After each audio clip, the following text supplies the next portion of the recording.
Once around the park, James, and don't spare the horses.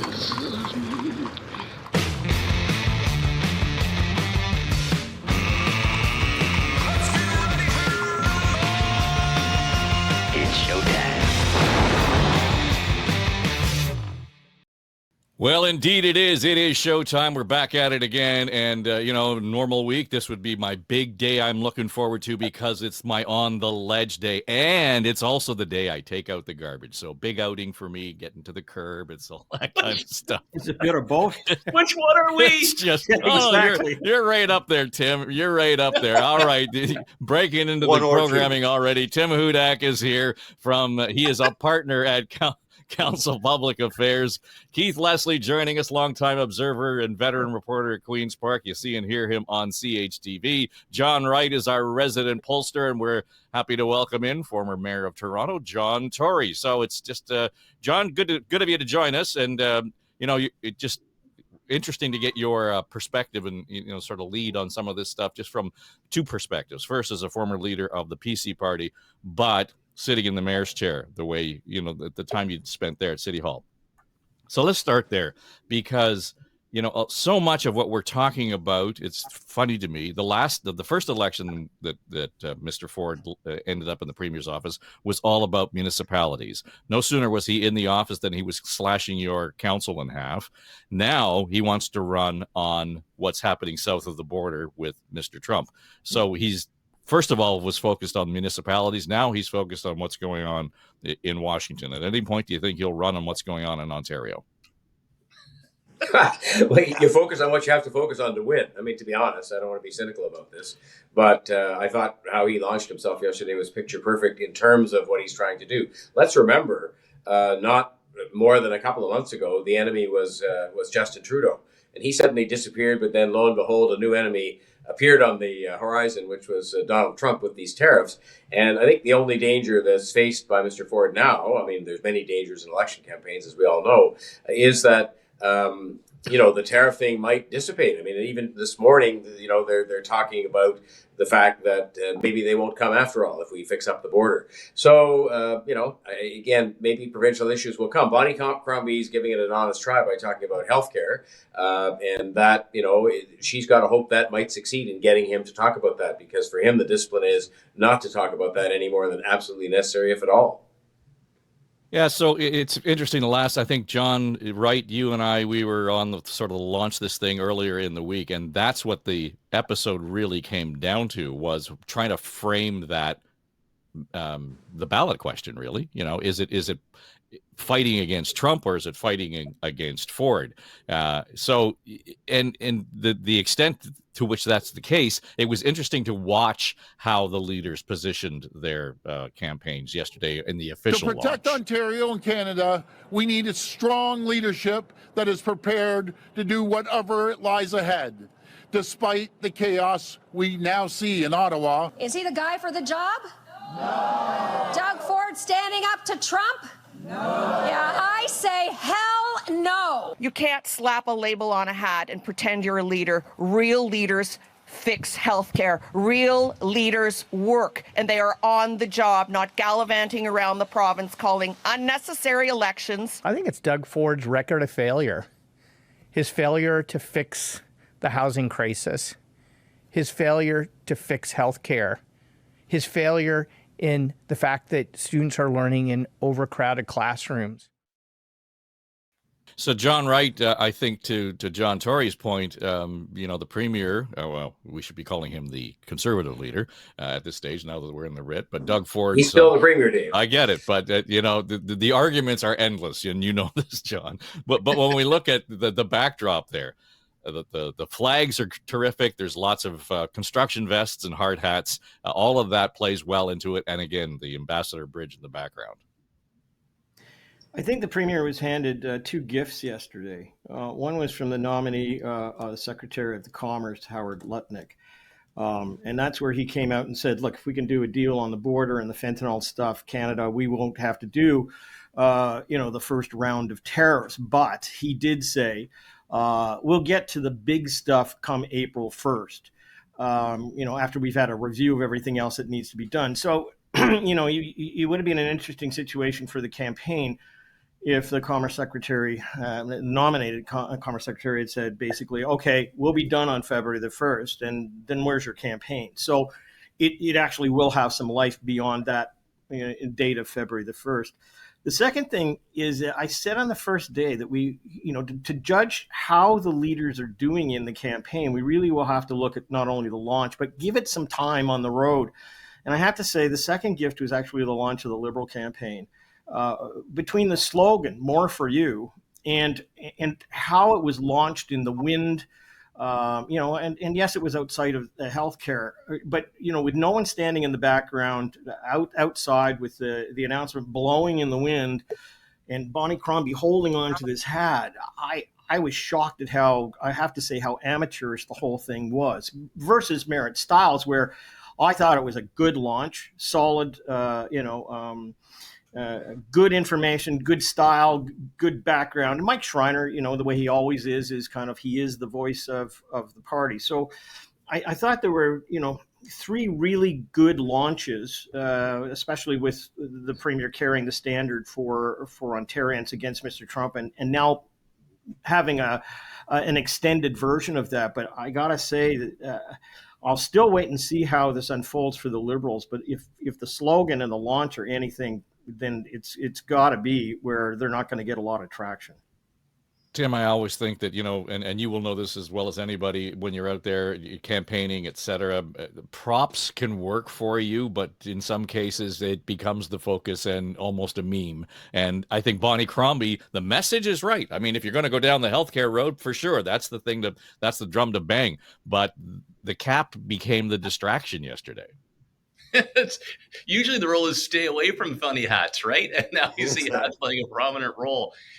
You remember that feeling, Dave, when it's not too long after you're out of school, September still feels like back to school, or you worry you got an exam in June? It kind of feels like that way as a former leader. So the feeling, I get when a campaign starts really is two-part. Number one, it's as exhilarating as hell, right? You're pumped up. You got a 28-day sprint ahead of you. You've got your map where you want to go and what you want to get to, but you don't know how many curves are along the way. But it really is an adrenaline rush. At the same time, you've got a really heavy weight on your shoulders. You've got people whose careers are on the line. You've got candidates and families who have set everything aside to run for you, and a team that also is banking on you to do well and ideally to victory. So that's how it feels when the gun goes off to start a campaign.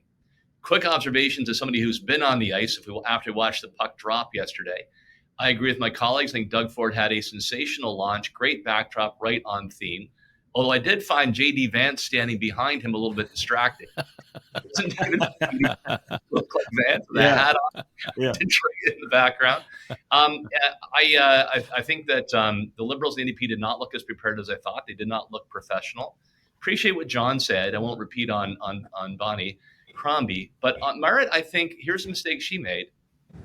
The first day really is setting what you're going to do, what your vision is, what your contrast is.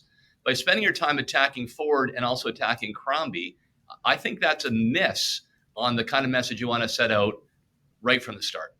Yeah, that kind of clanged for me, Keith, when I heard her talking about Crombie, Merritt Stiles, that is. And it just thought, wow, you're already going there? I mean, shouldn't the number one thing, all the guns pointed at Doug Ford? Well, you would think so. And you would think as well, it's all about what you're going to do and what you're going to do differently, and not just make the 407 free for everybody, because we all know the NDP can afford to do that. I thought that was a really weak part of the launch. To expand actually on what John said about Bonnie Crombie's launch, up in Barrie, where the PCs immediately put out a release saying the Barrie Mayor is endorsing the PCs, not time for a change. Crombie, standing in front of that health clinic in Barrie, Mike Crawley, the veteran CBC Queen's Park reporter, pointed out that not only, he said election campaign launches are supposed to be big visual events, a splashy display. And not only was she standing there in front of this drab building, at one point, and we didn't see the video of this, at one point, a car pulled up behind her and unloaded itself while she was still trying to hold her news conference. True. Someone didn't even have that cleared off and backed off. So that's really, really a weak launch for a campaign where the Liberals are, they're trying to portray themselves as an alternative government. They want to leap right over official opposition status and be the anti-Ford vote. On the other hand, I think that focusing on healthcare is absolutely the right way for the Liberals to go on this, especially with the hospital emergency department overcrowding and the hallway medicine that report clearly did not fix. All of these issues with healthcare, I think, are going to play for them. And then we had the OMA release at the same time yesterday, the Ontario Medical Association, saying that there's hundreds of doctor shortages across Ontario, and pointing out each community and how many are short in each community. This is a big issue with a lot of Ontarians. Over 2.5 million don't have a family doctor. I think this is the one way the Liberals can really, really key on against Ford. Now, for his part, Ford's launch, I thought, again, was, as everyone said, was pretty solid. But he wasn't, he's gotten very good at not answering the questions. So when he was asked, for example, the fact that the privatization of the beer is not going to be $250 million cost just for that. It's going to be $612 million. The long-term cost could be $1.4 billion, $1.5 billion. But right now, it's over 3 times what you said it was going to cost. And he just comes back with, ignoring that whole thing completely and saying, but it's the convenience that Ontarians wanted. He's very good at not answering the hardball questions, ignoring the problems in healthcare, ignoring the problems with homelessness, and answering what he wants to answer. So for him, he's good. He looks good. The visuals are always there. He likes being in those vests. He likes having a hard hat on. And I guess it's going to play for him. But I'm not sure that people are buying that this is a need that he needed to call an election at this time. And we found out this week that it's going to cost $189 million. I still think people are going to, what is your justification for this election? I'm still not really seeing it. I don't think Donald Trump negotiating with Doug Ford is the real reason. We're going to get Dave, to can I just make one more? Yeah, go ahead, more John. Comment? Yeah. I think we overestimate as insiders, because we all are in one way or another, the sort of visual aspects of these launches and so on. I mean, I think people watching television, I think they will notice the hat. Unfortunately, it wasn't the best look. But having said that, I think we overestimate that, and I think it's more about the message and whether Bonnie Crombie, for example, can sustain that healthcare message beyond 2 days. Let's remember as well, I mean, the Liberal Party, I'm not making excuses for them, they have no resources. So the fact they did it in front of some desolate-looking building with cars unloading behind them doesn't surprise me. But the key is the message. Can they keep that going? And the second thing I want to say is, Tim, I don't remember the exhilaration part of launching a campaign. I just remember the stress and the all that part of it. I do not remember anything exhilarating about it. Well, John Tory, and you bring up the point around resources.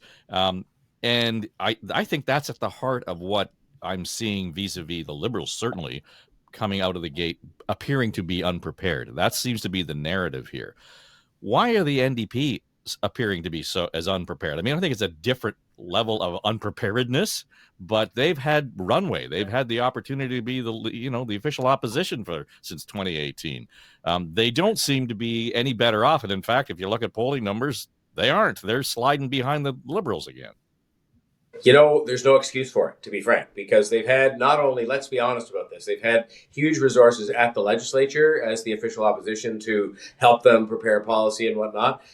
It's not as if this really is a snap election. They call it a snap election. This is the most advertised, talked about election in advance for 6 months that I've ever seen. So there was no surprise in that. And so you're right. I mean, they should be better prepared. They should look better. The Liberals do have a number of reasons why they might, new leader, no money, et cetera, why they might look ill-prepared. But there's no excuse for that, because of all the days you can be the best prepared, it's the launch day of an election campaign, because you had a lot of time to think about, what am I going to say that day? What's the message going to be? Where are we going to do it? And so on. And in this case, it wasn't as if Doug Ford woke up, a couple of days ago and just called the election. It's been telegraphed for months.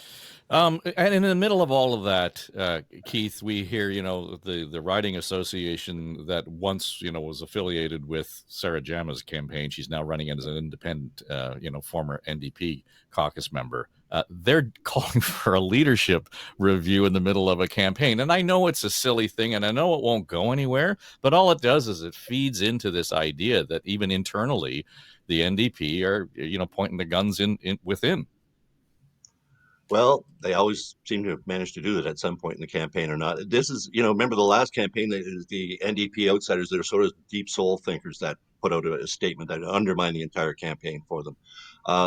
This is not a surprise. I think what we're going to get to watch in Hamilton Centre, though, is if we have Sarah Jama's running as an independent, and the Liberals are going to have a candidate, and the NDP is going to have a candidate, and the Greens are going to have a candidate. Could they all split the progressive vote? Could the Conservatives take Hamilton Centre? Andrea Horvath's former running.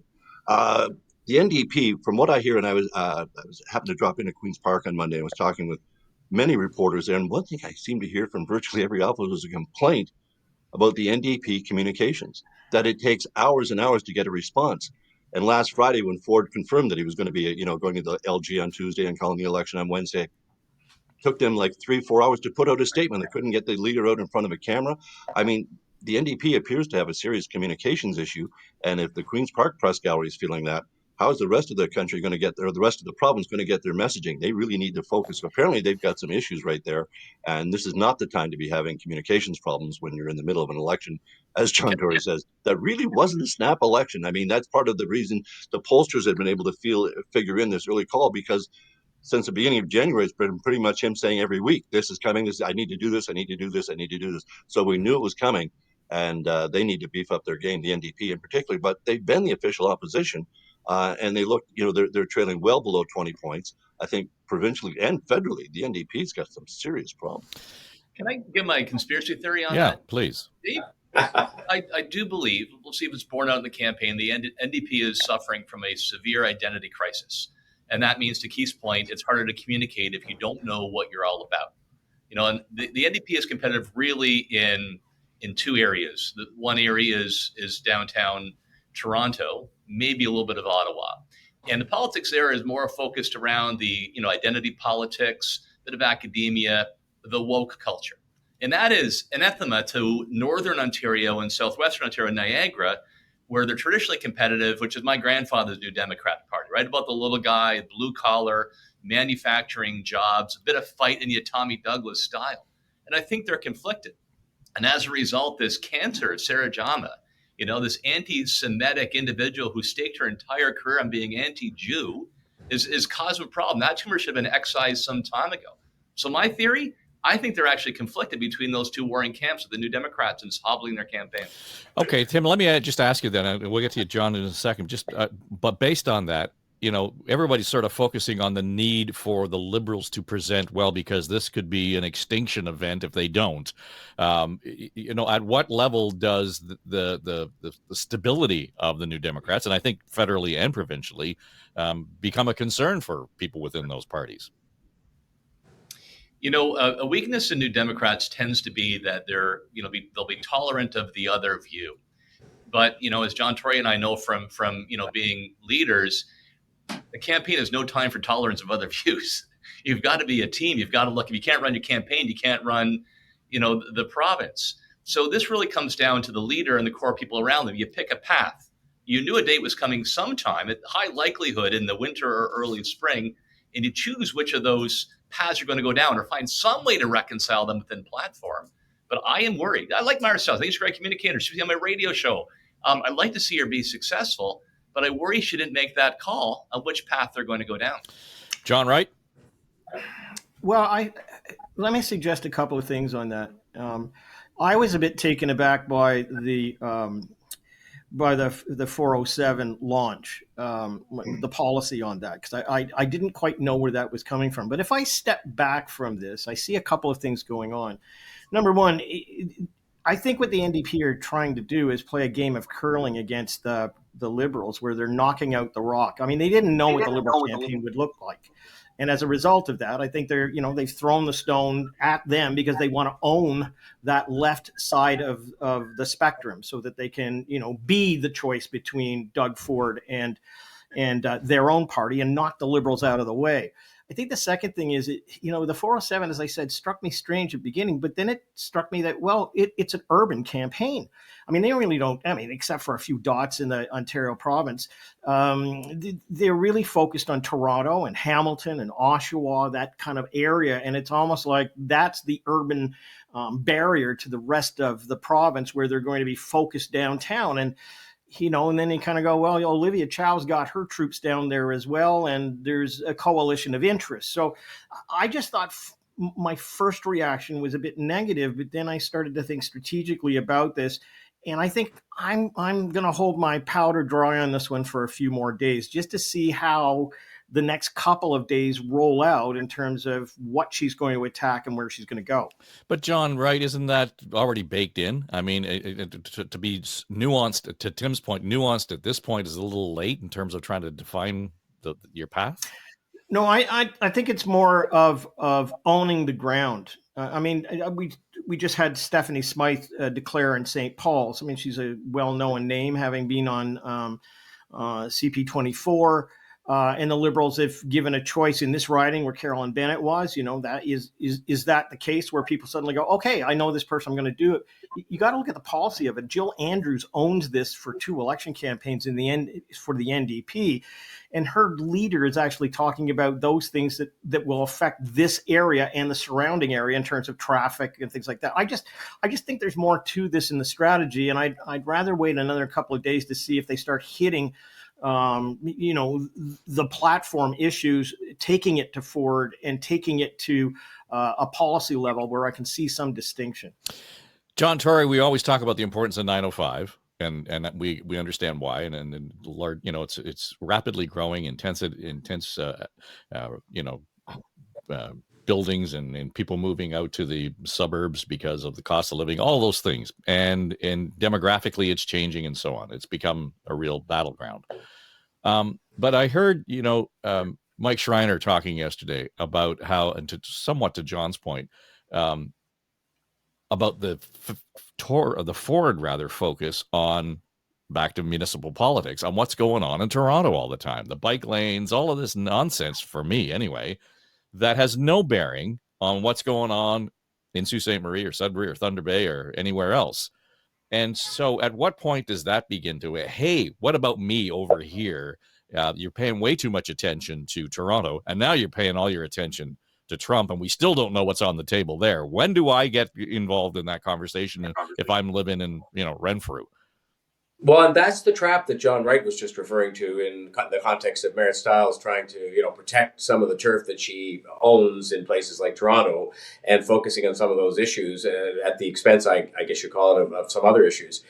This is where I think the, trying to make healthcare an issue is actually as smart a strategy as you can come up with, faced with this seemingly monolithic kind of leadership campaign, fight Trump, fight the tariffs and so on, being waged by the Premier. Because if you could change the issue, healthcare is that one issue that actually doesn't know any boundaries. It doesn't know 905 from 416 from 705 because the doctor shortage, the hospital wait times, the emergency rooms closing are happening right across the province. And so, somebody like Bonnie Crombie has to hope that she can break through and get other people, have the Premier start to get asked questions about the doctor shortage and about hospitals, as opposed to just saying, I'm here to protect Ontario. Because frankly, if she can't, then that campaign won't go anywhere. And, Marit Stiles defending or talking about Toronto issues, I sort of agree with John. It's a risky business. And I don't think, by the way, that's going to hold them into some of those seats they hold in downtown Toronto. I think they fluked out 2 wins on those. And I think that if the Liberals get any head of steam up at all, not because of the merits of their campaign, they'll just win them back. But having said all that, you're right. I mean, why are we sitting around discussing bike lanes in a provincial election campaign, or why is anybody, as opposed to talking about healthcare? Tariff thing, fair game. It's about the economy. But some of this other stuff, the sort of minutiae of local politics in 416, I don't think is of concern, and it can breed resentment. But it works for Doug Ford. The PCs are looking to make some gains in Toronto, and the bike lane issue, regardless of the scientific evidence or whatever you want to call behind it, it just doesn't matter. People, the majority, it seems, of our drivers hate the bike lanes and love Doug Ford for it. Doesn't matter what he's going to spend to rip them up even. They don't care. They want them the hell out. Anyway, we know how crazy an issue it is, but that's why it's an issue in the provincial election campaign, because it's working for Doug Ford and the PCs in Toronto. But Tim, again, to you, does that not suggest there's a level of willful ignorance around what the other issues that are going on in the province, if that's the focus? I think bike lanes are relevant. I mean, it's congestion, it's time that you spend, wasted in your car. So I think for the Conservative universe, that is very helpful in North Toronto, Etobicoke, Scarborough, and the near GTA. So I think it's a winner for the Premier. And plus Doug Ford, right, cares that you are where you come from. I would probably, if I were in that chair, have a little extra attention for Niagara. So he's focused on Toronto. Back to Mike Schreiner. Number one, I think Mike Schreiner is excellent. He punches above his weight regularly in the Ontario legislature. Smart guy. So I think he's gamed this out. He knows he's not going to be official opposition. Maybe it can be the third party. Number one, you need to defend your seat in Guelph and then defend your seat in Kitchener. Although I will say Rob Elliott, who works for Council Public Affairs, is the Conservative candidate there. So cheering him on. But Mike has detected something, I believe, in the small cities where he thinks there could be a winning Green candidate, and saying that everything is about Toronto, that often is a seller in those, medium-sized cities. So keep an eye on what he does the rest of the campaign. So earlier in the week, we talked about the conversations around should they have an election, should they not have an election. And Deb Hutton on News Talk 1010 landed an interview with former Premier David Peterson. We can get into the history of the 1990 election. But I thought it was interesting when, Deb asked him, what were the differences? Are there differences? And his view of where Doug Ford stands and where he wants to go, admittedly, from the position of a former Liberal premier, was pretty interesting, I thought. He doesn't even know what Trump has on offer. He wants a mandate. He doesn't even know what Trump's offer. He doesn't know what he wants to do. He just said, let me spend tens of billions of dollars. The budget is all his budgetary should we say, probity has not been very high. They're running huge deficits without exceptional circumstances in the province of Ontario. He's not in good fiscal shape to manage all this stuff. He has bet the farm on EVs, on electrical vehicles, and if they get hit, it's his bet that he's going to have to subsidize people against. And he's going to have to persuade all people that he needs a mandate now, and he couldn't have done it sometime in the future. I'm telling you, he's got a very tall order, particularly when the primary responsibilities of a premier of the province of Ontario are in healthcare and in education, and there's a general sense those two areas need a great deal of work and tending and attention. So, I mean, we come back to it, John Tory. I mean, those are the two lanes, education and healthcare, that more people bitch and complain about in general conversation that I hear, because it really is right where you live in many respects. And we've all got stories about how families or friends have had to cope and navigate the healthcare system and so on, or education. But let me just suggest, if in fact the polls play out and Ontario re-elects Doug Ford, is that suggesting for a second that, well, yeah, I know we say this in the polls that it's a top issue, but it doesn't really mean anything. We're giving him permission to walk away from some of the things that David Peterson just laid out.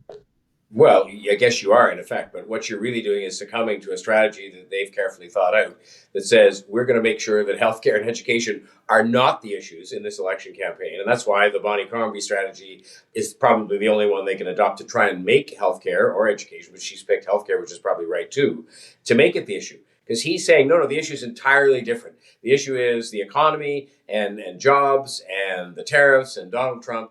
And you have to always have an enemy, and Donald Trump's a very convenient enemy who isn't here, but he's there.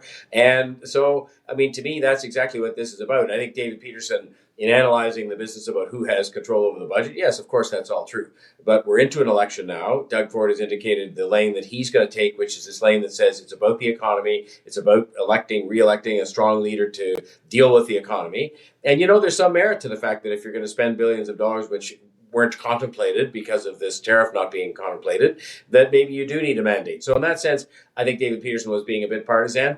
In his case, his problem when he lost a snap election was that, and you remember there was a famous book written about it where they were having a meeting the night before the election was called, arguing among the Liberal advisors as to what the election was about. In this case, Doug Ford is very clear on what it's about. He does not want it to be about healthcare and education. He does want it to be about the economy and Donald Trump.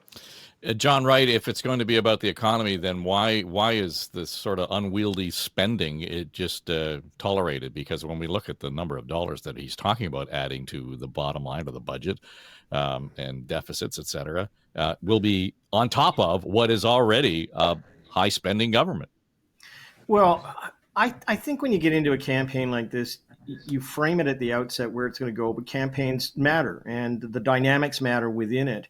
And all of us know that while he kicked off with the Donald Trump threat of tariffs, that's not every bullet in the chamber that the Tories have. I mean, they just spent a ton of money on framing Bonnie Crombie as the taxing queen of Ontario. And, again, going back to the urban side of things in Toronto, it's not just bike lanes, but if you're a resident homeowner, not a renter, but a homeowner, you've picked up almost 20 to 25% tax increase over the last couple of years under Olivia Chow. So there's another part of this. We all know that campaigns start in one place. There are more issues to be laid out. It's by no mistake that the day before the election was called, we had Jane Philpott and the deputy premier who were talking about doctors and the commitment to have, a doctor connected to millions more people. Now, again, if it's carefully staged, all of the different avenues that you can go. Where the advertising is coming from. Where the third-party advertising, which is going to support you, is coming from. So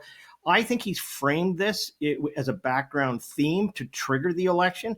But he's not going to shy away from some of the other key issues that we're talking about right now. I missed the release, Tim, but we had it posited that once the election was called, that Jane Philpott was going to lose her job. So we're all done here. We figured it all out before the writ. No, it's interesting. I mean, character of Premier Ford, Doug Ford, always very loyal, very very loyal to those on the team. So he builds bonds even across party lines. So that is genuine part of his character.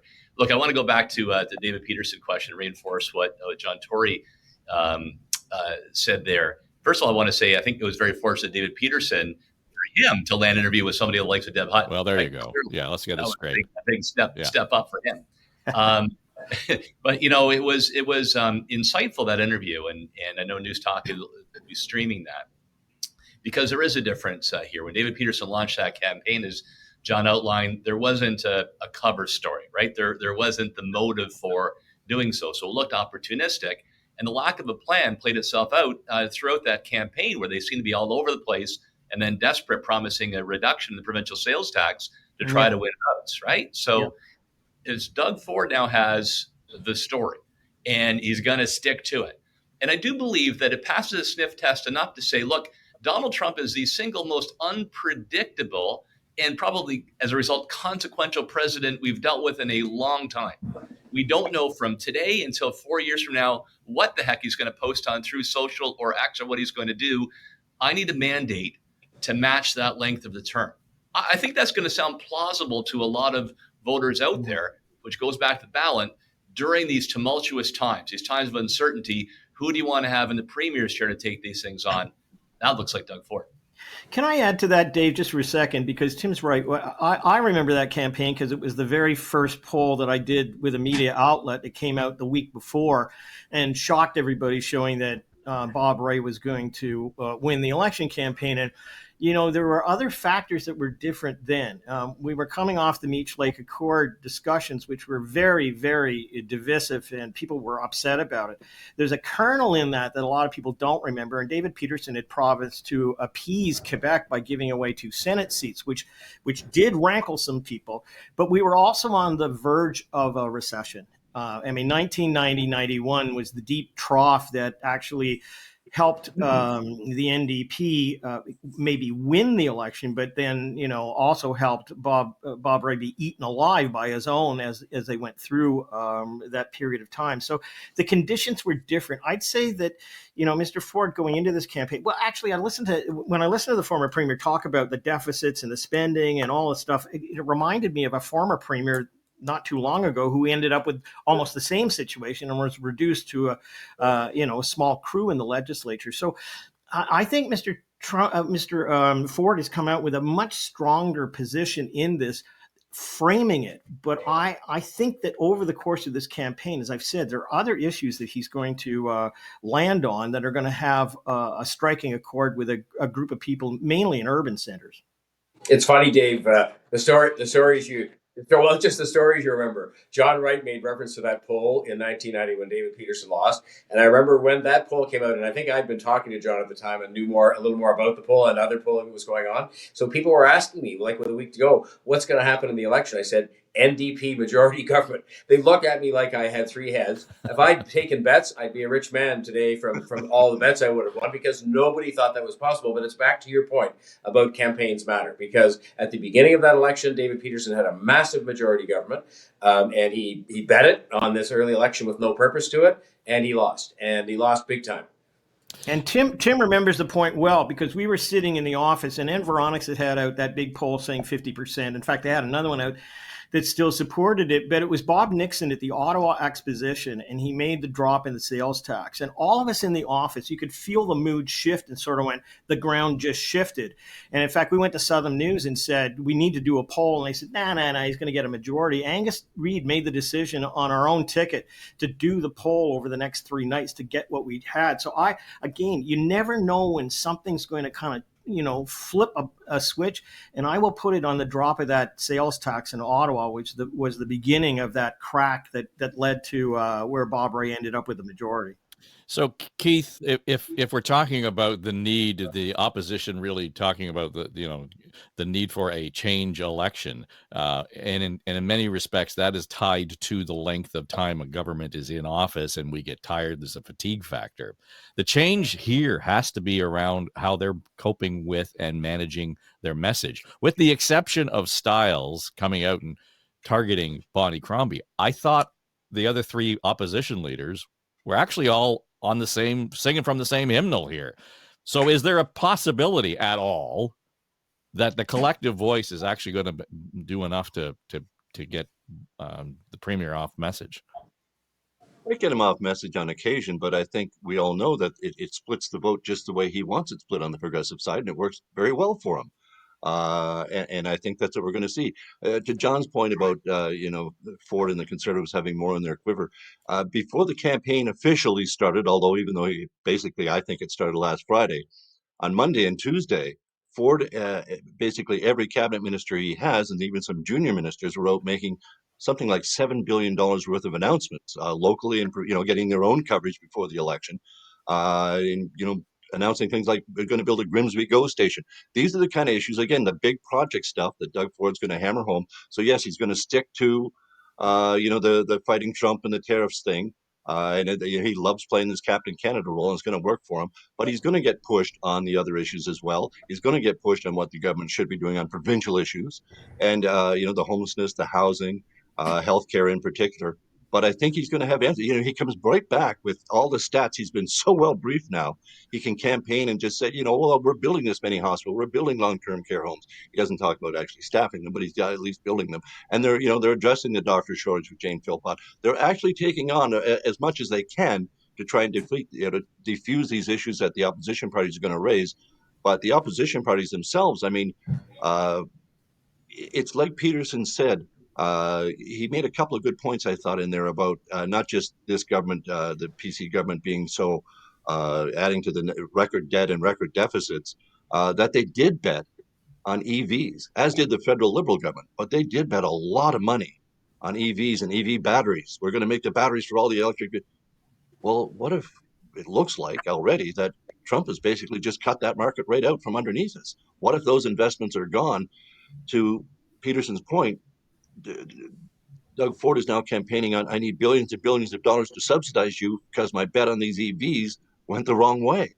So if the opposition can make hay of that, it's not an easy sell at the door knock when you got to talk to someone in 30 seconds.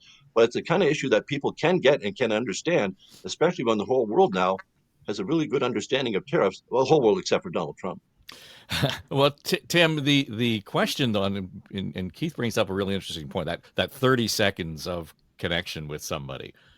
All the while this is going on, and Premier's waving the flag around, I got to fight Trump, etc. All of the government of Ontario ads continue to run on the radio, elsewhere, online, and saying, what a great job we've done. Look at what we've done with the hospitals. Look at what we've done with your licenses, how we've cut the costs. They're all very friendly. They're eye level. They're all about you and the affordability issue. To me, that's an unspoken part of this campaign, and I'm uncomfortable with it running during the writ, but just on the record. Yeah, me too. Sorry, you caught me off guard. I didn't know that. Yeah. I didn't realize. We're early in the campaign. I realized that shouldn't be allowed. Really, like government paid taxpayer advertising should, unless there's a clear public purpose. No, it's a pat on the back. It's the same old thing. Yeah. Yeah. It's supposed to be an So, emergency situation, isn't it? When you're in the caretaker mode, it's supposed to be only government yeah, releases in exactly. case of an emergency or something has to be communicated, not Exactly. regular routine stuff. Yeah. Actually, quite surprised, and I don't like that at all. But I want to get back to the main point in two senses here. One, the campaign we're not seeing, and I'll start with the Conservative campaign. So we're giving them plaudits out of the gate. Doug Ford is probably the greatest gut politician I've seen. I think it's because he's constantly connected with people, and this is a gut call. But as much as we're praising, their launch compared to the others organization, here's a little secret: they don't even have a campaign office, right? So there is a jeopardy here that they may not have plotted everything out as you would with a fixed election date. Some of this will be called on the spot. And during this campaign, these 28 days, there will be at least 2 or 3 surprises of some kind. An external event, Donald Trump, as we've mentioned several times, and there'll be calls to reverse course, to shift. That's when you need to have a nimble team. And it's a tough call for the leader to say, we're sticking with plan or we adjust. And if you don't have your full structure in place, there's a risk that you might make the wrong call there. The unseen campaign. What I'd love to see more of, and I'm just not as in touch. What are, we follow the daily stuff in mainstream media. What are people getting through their social media feeds? What are the, as was done very well with Ontario Proud last time, supporting the Ford campaign or against the Liberals, right? How are they connecting with ordinary folks across their phones on a daily basis? I'd love to have some insight on what messages are penetrating there. And of course, to Tim's point, Dave, it's incredibly sophisticated now. I mean, I just look at how campaigns have changed, where I remember the day, I'm so old, I remember the day that when it became a big deal to phone people and to actually, you'd get out the phone book. Literally, you would get out the phone book. A lot of people listening don't even know what that is. And they would copy down the names of the phone numbers out of the phone book on a voters list and then call them and say, I'm calling on behalf of Tim Hudak and you should vote for him. Now they engage through social media. They then slice and dice those people such that they can feed them an individualized message about the issue of concern to them. And as Tim says, the most important point of that is it's entirely unseen, except by the people who receive those messages. And so I would say the Conservatives, again, with the resources they have and so on, have a big advantage on that, and you never see it. So we can sit here all day and talk about the launch and how good or bad it was of anybody, but that's the part you don't see, and that is well underway as well. I should say one more thing about the government advertising. It's so funny how history turns. Back in the day when I was involved with Premier Davis, which a lot of people, again, don't even know that name, but we would keep running tourism ads, and all the tourism ads said, this is a great place. And of course, they really had no place in Ontario. I mean, they were meant for other people to come and visit. And there was huge criticism of that, for just running tourism ads. Well, now there's ads from every single department that are running, and it has gone to a point that I couldn't even imagine it possible to have happen. And I think it does have an influence. They wouldn't run those ads if they didn't have an influence on something. So why would they spend the money? Entirely. And it just, I mean, I think there's already an argument around the tone and the nature and the content of some of those ads vis-a-vis, is it about services being provided, or is it about a government celebrating, itself politically? Didn't the auditor say 2/3 are basically self-serving? Yeah. That there was over $105 million spent last year on government advertising, and 2/3 she felt were basically self-serving for the Tory party.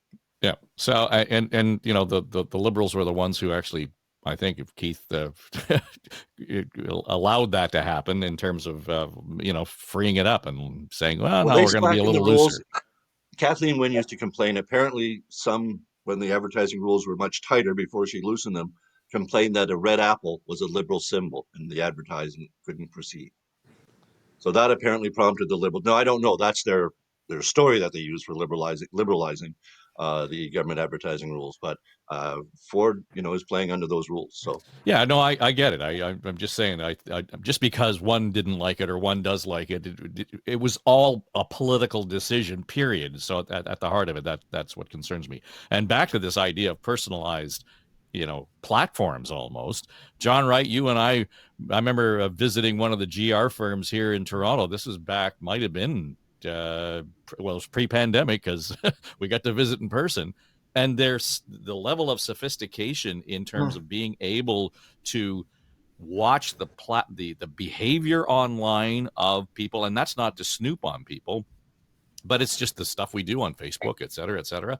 The level of sophistication then in terms of how they were able to target and, go into your feed on Facebook or Twitter or whatever it might be and say, John Wright, essentially, here's the platform for you. I mean, that's where it's come down to. Yeah, and it's very pinpointed. I remember that tour, and it was a bit shocking because it was early on, right? And the entire room was filled with very young people who were just constantly tapping away at the keys and sending out all the messages and making sure that all of the missiles were delivered with precision. I got asked a question yesterday about polling and said, are the parties polling the province just like we get ourselves? And I said no. I mean, they kind of know where things are in terms of those people who love you and are supporting you and those people who hate you and are never going to be with you. What they're looking at are those constituencies which have the potential for movement or the potential to shore up to make sure that they are with you. And that really is the pinpointing of this. I mean, Tim and John and Keith, everybody is right in this. There's the traditional air war where, Yours to Discover would have been playing out back in those Davis days. And then there's the ground war where you're kind of, knocking on doors. But I got to say that those are only 1/3 of the puzzle now. I think 2/3 of it is underneath the surface and we don't see it. And Tim's right. I would really be interested to see the penetration and the focus of where those ads are going, because they may be very, very different than the above ground communications that we're actually seeing. So if there's any opportunity and each of you in your own way has alluded to, well, what could happen in the course of the campaign to sort of derail something or amplify or give somebody a boost? Tim Hudak, is this the election where the debate may play more of a significant role in the outcome than we have seen in the past, only because the Premier will have to face questions about all of the other issues aside from Trump? I understand Trump and tariffs will be one of the questions asked, but it's a 90-minute session typically. The consortium sits down and they fight over what kind of questions are going to be asked and who's going to ask them and all those sorts of things. But that healthcare and education and all of those things that presumably the Tory campaign doesn't want to talk about right now are going to be front and center in that debate. Great question. I'll say yes, but down list. Here's a reason why I put it down list. This is the first campaign for both Bonnie Crombie and Marit Stiles. And, no matter how much you're out there on the platform as an opposition leader or former MP or mayor, there ain't nothing like it. When that light comes on, it is the brightest light of all. And the debate is, it's just an awesome thing. You're in this sort of cone of solitude, nothing around you except your opponents and whoever the moderator is and these Cyclops cameras bearing down on you. No human reaction around you. It's an eerie environment. So I think that's going to play to Doug Ford, who'll be in his third provincial debate. I think the greater risk is going to be human error, right? It happens that all candidates, despite the fact they may not all look like them all the time, are human beings and can make mistakes. I think the fact this is an early election, not a snap, but an earlier election, means that the campaign infrastructure and decision-making mechanisms will probably be a bit wobbly on the other side. Number 3, events, just outside events, particularly with the president we have now across the border. That could be the curveball that throws somebody off course and may change the plan that any of the parties currently have. John Tory, what do you think in terms of the debate or the weight of the debate? Well, first of all, I entirely agree with Tim, and I guess until you've done it, you don't know that feeling of standing in that studio. And there's just, in my case, there were 2 other people there, plus Steve Paikin, and that was it, because they don't even have camera people there anymore, like they're all robotic. And so it's just eerie. That's a good word for it. And again, back to what Tim said at the beginning of the podcast, there was nothing exhilarating about that. But having said all that, I think Tim is dead right. I mean, I was going to name as number 1, in terms of stuff that could happen that could alter the debate or frame the debate or even just alter the election, Donald Trump. Because there are no rules with this guy. There are no way to predict what he's going to do. He's not on any course that anybody could map out. I think after that is other events, which could be all takes, some terrible thing, God forbid, but some terrible thing to happen in a hospital, for example, to suddenly raise the salience of healthcare. as an issue. So I think that's number two. And then number three, as Tim well said, is human error. I mean, people do make mistakes in elections, and that can turn the tide in terms of, just reframing the debate. So, I mean, frankly, the opposition party leaders have to hope some of that is going to happen, or else I think the advantage goes to the incumbent. Keith, the possibility of the debate actually mattering? Has Ford agreed to a debate? Because his candidates aren't debating. They're already turning them down. Just like the last election, the PC candidates did not debate. Now, the Premier has. As you say, this would be his third. He'd be in a stronger comfort zone. But I haven't heard him say he's committed to a debate even yet. Absolutely. It's going to be, I think, for most Ontarians, we all know, most Ontarians don't pay very much, we've been talking about the launches and the policies. Most Ontarians don't pay any attention at all, if they even are aware there's an election, until the debate happens. That's when people really do, literally, tune in to see what's going on and see how the leaders handle themselves. I think it's crucial for democracy. I think they should be held at every level. Local riding associations need them, absolutely. But the PCs just won't play. So I think it's a bit hypocritical to have Ford come in and agree to a provincial debate, but he absolutely has to. But I think it's, as say, hypocritical that he doesn't let his candidates debate across the province. It's crucial in local elections. How do you get to know someone if you don't watch them perform on stage? Now, they're not like these leaders' debates where they've got just the cyclop cameras staring at you and no people in the room and a very eerie feeling. Debates at a public, local riding associations, public debates, those are very engaging, and people really do learn a lot about the candidates when they happen. I think provincially we saw Ford last time. I mean, when Mike Schreiner, who's also good at this, and it will be, I think, his third or fourth debate, when he started making some good points, Ford just said, "You're a great guy. I can work with you." I mean, he just almost undermined the whole position. Everyone else just saying, "Well, I can work with this guy. He's reasonable. Why aren't you people reasonable?" So Ford is very, very good at this. I think to Tim's point, he was that gut politician. He just seems instinctively to know what to do and when to say it. So I think even if he does get thrown off by something Trump does or whatever during the campaign or during the debate, Doug Ford seems pretty quick on his feet and just seems very comfortable in his shoes these days, no matter how many cameras or what type of question. He got asked on the official launch, just what if you don't get a larger mandate? You're still, even if you get a majority, what if you don't? Well, the heck with, like, that couldn't even conceivably happen. He needs a larger mandate. But he has kind of set himself up with that one, hasn't he? I mean, what if even if he gets a majority, what if it's not as big as the majority he got 3.5 or 2.5 years ago?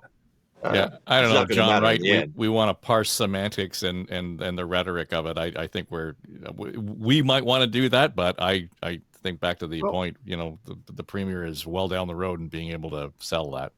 Yeah, but by the time we get to a debate, 2/3 of the public has pretty well made up their minds. I mean, we currently have 18% who are undecided or unsure. 10% will make up their mind in the voting booth. So you've got some wiggle room to move people around. And secondly, I find those debates now to be really difficult to engage with on television or in the studio. It's just a scream fest. I mean, we saw it in the last campaign for mayor in Toronto, and they just yell at each other and over each other, and people just go, "I'm going to watch something else." The next part is that all Doug Ford has to do is survive. I mean, and I think to your point, Dave, I mean, he's a really good person when he's on message. Plus, he knows, the weaknesses of the other two major party leaders, and he'll just hammer them on stage. The other thing that I don't think we're talking about yet is that I don't think the media is going to let him be handed this election campaign. We'll see a few more polls come out here, but all of us know that at certain points in a campaign, when it looks like the other person is going to win and there's no real opposition that's working, there is a mentality that takes over, whether it be on the journalist side or the editorial side, or whether it be in the staff in the office, where it kind of says, let's get under the skin and let's see what we do. So the media itself, whether they uncover something, whether they decide to go down a path, can change the nature of what we're talking about and where the campaign goes. And so I think they're another portion of this that by the time we get to the debate, that may have already started to happen. Yeah, I would. The answer, by the way, Dave, the answer to Keith's question about what happens if Doug Ford gets a reduced majority is that Doug Ford walks into the office that says on the front of the door, Premier of Ontario, the morning after, and carries on for 4 more years with a majority government. That's the answer to that question. Right. No one will care. Yeah. No, it'll be written about and talked about by people like us for 2 days, and Doug Ford will have government for 4 more years. Yeah, they're trying to split those hairs. I don't think is really going to matter in the long run. All right, let's leave it there. The spirited conversation. John Tory, it was good to have you in the chair. Thanks for joining us. John Wright is here. Tim Hudak, Keith Leslie, and of course, this was our regular routine as far as On the Ledge is concerned. We are going daily, as I have mentioned. And the idea here is to, have as much conversation. And, you think the last election was a little hard because it was the election about nothing. It was the Seinfeld election. And in this case, there's plenty to talk about. So if you've got a thought on it, go to my website, davetrafford.com, and hit the talkback button. If you've got something to add, complain about, scream about, whatever, into the maw, feel free, and we'd be happy to entertain your question, your thought, your comment. That'll do it. It's On the Ledge, your Ontario Politics podcast, the daily edition from Story Studio Network.